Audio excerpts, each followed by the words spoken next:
Su nombre es Víctor Zimmerman, mi nombre es Rodrigo Marcogliese, quien te saluda. Víctor, ¿estás acá o estás en Chaco? Hola Rodrigo, un gusto de saludarte. ¿Por dónde estás? ¿Estás sufriendo? Estoy en Chaco, bueno, con una temperatura bastante agradable. Hoy estamos por debajo de los 40 grados. Ah, bueno, ahora sí. Está bien, está fresquito entonces, está para ponerse el buzo. Bueno, sí, nosotros verá, con alguna brisa media invernal ya nos ponemos un pullover. claro, me imagino. A ver, voy a comenzar antes de hablar algo referido a la realidad chaqueña. Unión Sí. Cívica Radical, espacio que vos conformás, ¿qué es la Unión Cívica Radical hoy? ¿No? Donde vemos que en muchos lugares es fagocitado por el oficialismo. Sin embargo, también desde comunas queremos hablar acerca de la impronta que tienen muchos sellos en el interior de las provincias. Vemos municipios de la provincia de Buenos Aires gobernados hace gestiones y gestiones por un intendente radical, y al vecino cuando le preguntas te dice que él vota al nombre más que votar al espacio. Bueno, ¿qué es el radicalismo en Chaco y cómo está el radicalismo hoy? Bueno, el radicalismo es un partido nacional que nace a la vida política en defensa de los desposeídos. Y esa línea y ese objetivo se mantuvieron siempre, que tienen que ver con la mano tendida, que tienen que ver con el diálogo, con la apertura, con generar desde las gestiones del Estado, municipal, provincial o nacional, las condiciones para que la ciudadanía esté mejor. Y ese sigue siendo el objetivo y la premisa fundamental y los principios básicos de nuestro partido: transparencia, ver cómo se consiguen los consensos necesarios. Es un partido que de alguna manera sigue manteniendo su identidad. Después los actores y los que se suman al partido, bueno, ese es otro análisis.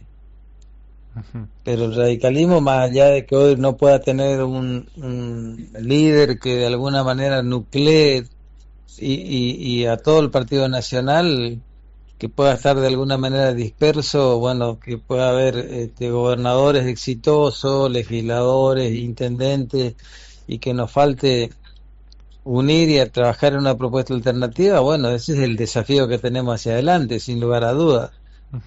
Pero el radicalismo sigue teniendo la misma vigencia de antes y los principios básicos de su fundación. Claro, la pregunta iba a cómo se iba partiendo el radicalismo cuando, por ejemplo, escuchamos en diputados que están los radicales con peluca, que en su momento se hablaba de los radicales K, que siempre el radicalismo tuvo un sector muy afín a los distintos oficialismos. Por eso te preguntaba en la actualidad tu visión del radicalismo, que quizás dista lo que vemos desde la capital a lo que sucede en la provincia. Por eso te preguntaba. Totalmente, sí, siempre es diferente, digamos. Porque además la Argentina es un país muy grande, muy disperso, con distintas necesidades, y entonces cada uno de nosotros dentro de este partido centenario tratamos de representar lo que de alguna manera nuestros ciudadanos nos demandan. Y entonces, bueno, el federalismo es una de las premisas básicas que nosotros no vamos a abandonar nunca. Seguro.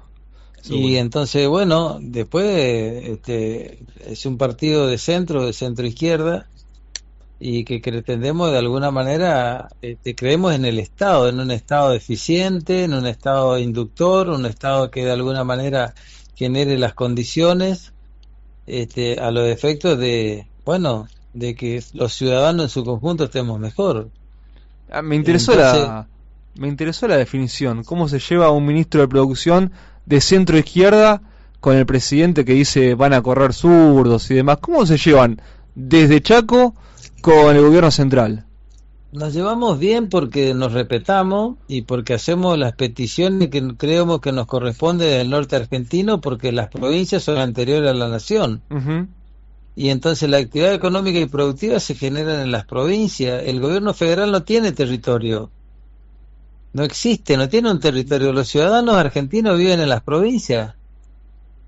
Y después, bueno, obviamente por constitución y por ley, recaudan impuestos y redistribuyen vía la ley de coparticipación, que cuando yo estaba en el Senado y presidí esa comisión, fui el único en los últimos años en la Argentina que se animó a hacer una convocatoria para ver qué pensaban los principales constitucionalistas y todos los que participaron, un sinnúmero de senadores de distintos partidos políticos, a los efectos de ver cómo rediscutimos una nueva distribución de ingresos en la Argentina para tener un país de iguales. Porque de esto se trata, y eso es una primicia básica de la Unión Cívica Radical. Ujú. Ver cómo se generan las condiciones para que los de abajo, fundamentalmente, tengan igualdad de oportunidades al resto. Y estoy hablando de la educación pública, estoy hablando de los derechos de las mujeres, estoy hablando de ver cómo hacemos para potenciar la familia, respetando los valores. Bueno, y entonces me parece que en las cuestiones, más allá de que yo estoy de acuerdo con la transparencia y con el equilibrio fiscal, bueno, en algunas cosas podemos coincidir. De esto se trata la democracia de un país y de las provincias y del federalismo. Y nosotros seguiremos peleando por el federalismo y por lo que de alguna manera queremos tener donde nacimos y donde decidimos vivir, que en mi caso es en el Chaco. Yo nací además en el interior del Chaco. Claro. Y quiero que mis hijos y los jóvenes se queden, que no se vayan. Ujú. Y entonces, bueno, Sí. este país desigual, donde ha crecido el centro del en desmero del resto, tenemos que luchar por la utopía para ver si finalmente podemos conseguir lo que necesitamos. Alguna vez hablamos del campo, de también tus padres, el trabajo que realizaban allí, que vos sos una Sí, persona del campo, ahí de Chaco. sí, Cuando vemos una crisis que se está profundizando en algún sector agropecuario, no en todos, pero en sí, algún sector sí, agropecuario, sí. ahora se suma Los Grobo, Agrofina y Sancor también entrando en crisis. ¿Cuál es la realidad en Chaco y cuál crees, si el problema es grave también allí, que puede ser la solución? Bueno, a ver, hay variables que nosotros no manejamos, ni la provincia ni la nación no maneja. Por ejemplo, el clima. Ujú. Hay otra variable que no maneja ni nosotros ni la nación, que son los precios internacionales. Y hay otras cosas que sí maneja el gobierno nacional y nosotros podemos ayudar, que tiene que ver con los costos de producción y la cuestión tributaria, la cuestión impositiva. Y entonces vemos que hay determinadas cadenas, determinados sectores que tienen que ver con el desarrollo agropecuario, que han perdido competitividad y rentabilidad. Por eso nosotros nos sumábamos al pedido de pedirle al presidente que haga un esfuerzo que baje las retenciones. Ahora, Y, sí, y nos parece bien porque finalmente las retenciones a las economías regionales están todas en cero. sí, pero ¿no es por 6 meses, nada más? Está bien, y yo aspiro que cuando se cumplan los 6 meses las sigan bajando. No, claro, la cuestión es Eso, que eso es lo que yo pretendo. pareciera Y ser eso es que lo que nosotros peticionamos. digo, pareciera que el gobierno lo hace porque está necesitado de dólares, más que porque fuese una estructura de campaña o una política propia. No sé cómo lo No, no, ves. no, pero esta no es una cuestión de campaña. Ujú, Esta es una cuestión de gestión y una cuestión de Estado.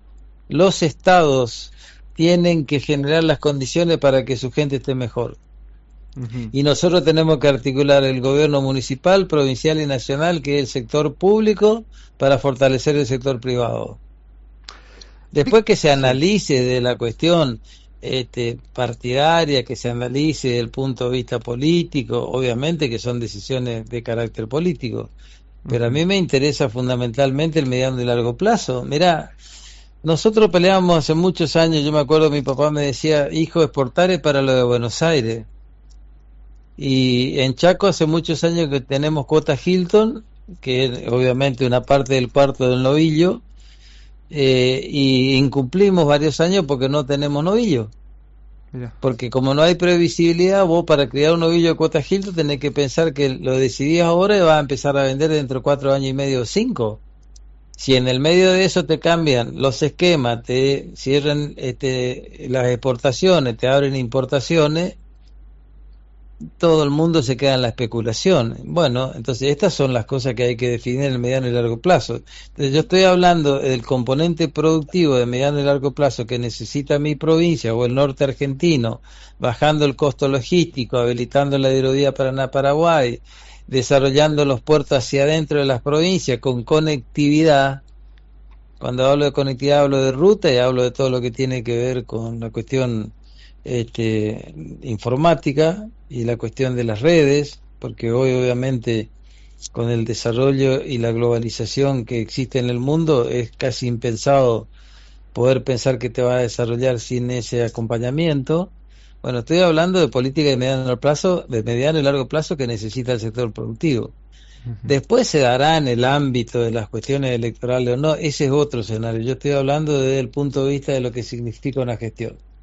Estamos hablando con Víctor Zimmerman, el ministro de Producción y Desarrollo Económico Sostenible de la provincia del Chaco. La última vez que habíamos charlado por radio había sido reciente el que asumas en el cargo, ahora con ya algunos meses en gestión. ¿Qué desafío es el que te planteas para este año, donde ya se ha visto que, en verdad ha salido una noticia hace poquito, que no iba a haber transferencia para obra pública y demás, ustedes que dependen también dentro del área de desarrollo de este tema? ¿Cuál es el desafío que te planteas para el 2025?